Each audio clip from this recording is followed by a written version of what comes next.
pada hari ini kita bersama-sama akan bersujud dan bersimpuh dari ridwan Allah Subhanahu wa Ta'ala untuk menyempurnakan rangkaian perjalanan ritual dan spiritual kita, bahwa kita adalah makhluk yang berkesadaran sebagai manusia yang memiliki hubungan emosional dan spiritual dengan Allah, berkesadaran sebagai manusia yang memiliki hubungan dan emosional dengan alam sebagai rangkaian zat keperciptaannya, dan kesadaran kita yang memiliki hubungan emosional dan spiritual dengan seluruh lapisan tetangga, sahabat, saudara, handai taulan, orang tua dan keluarga. Seluruh kesadaran itu merupakan aspek historikal dan wujud pribadi kita, bahwa manusia sesungguhnya mengalami perjalanan panjang yang tidak pernah berhenti. Seluruh rangkaian itu merupakan circle yang tidak pernah berhenti. Seluruh circle itu memiliki dua kualifikasi. Yang pertama adalah kebersihan hati, yang kedua adalah keluhuran budi.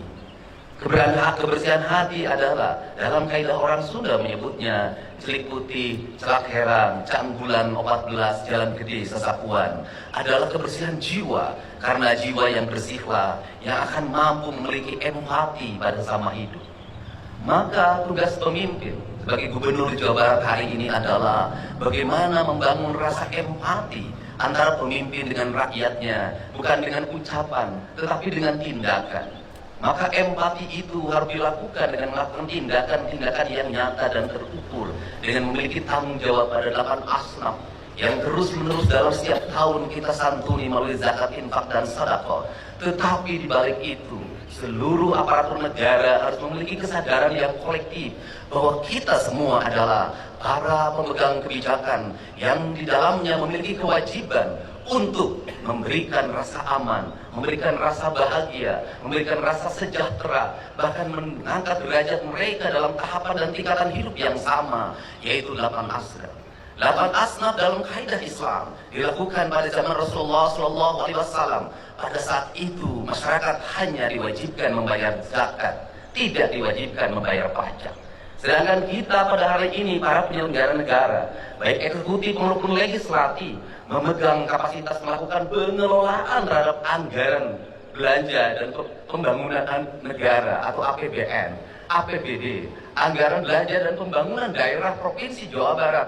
Yang paling mendasar adalah bagaimana anggaran itu terdistribusi untuk mewujudkan rasa adil pada 8 asnaf itu.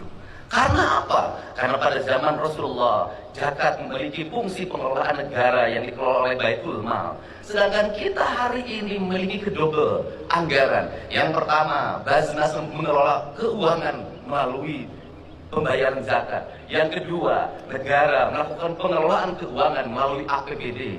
Di balik itu ada infak dan ada sedekah. Sesungguhnya di Indonesia ini adalah pungutan untuk rasa adil masyarakat sangat banyak, melebihi negara-negara lain. Tetapi kenapa yang menjadi problem? Justru keadilan belum terwujud, justru kemiskinan belum tertangani, justru orang-orang tidak mampu sekolah, tidak mampu membeli baju seragam, tidak mampu membeli sepatu, banyak pungutan di berbagai tempat. Sesungguhnya kita yang sholat dalam setiap hari 5 waktu, kita ini melakukan pengkhianatan terhadap apa yang menjadi tugas dan kewajiban kita sebagai penyelenggara negara. Alangkah malunya kita di hadapan Allah di negeri yang beriman dan beramal soleh ini, ketika pungutan negara ada, pungutan zakat ada, tetapi rasa adil belum terwujud. Berarti kita sebagai penyelenggara negara belum bisa memaknai dan memahami Islam secara paripurna. Perspektif Provinsi Jawa Barat hari ini merubah mindset itu. Tugas pengelolaan anggaran adalah tugas-tugas Islam, tugas-tugas kemuliaan, tugas-tugas kemanusiaan.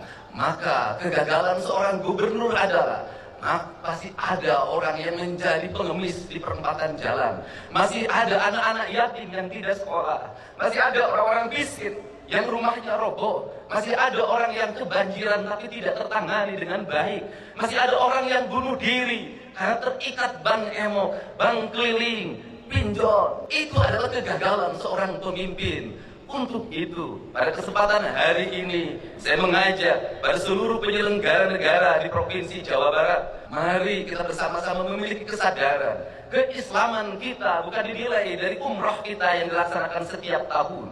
Keislaman kita bukan dinilai dari gamis yang kita pakai. Keislaman kita bukan dinilai dari peci hitam dan putih yang kita kenakan, dari sajarah yang kita hamparkan. Keislaman seorang pemimpin dinilai dari senyum rakyat dalam setiap waktu. Sekolah tidak mesti ngantri. Senyum rakyat dalam setiap waktu, makannya tepat dan bergizi. Senyum rakyat dalam setiap waktu, jalannya halus.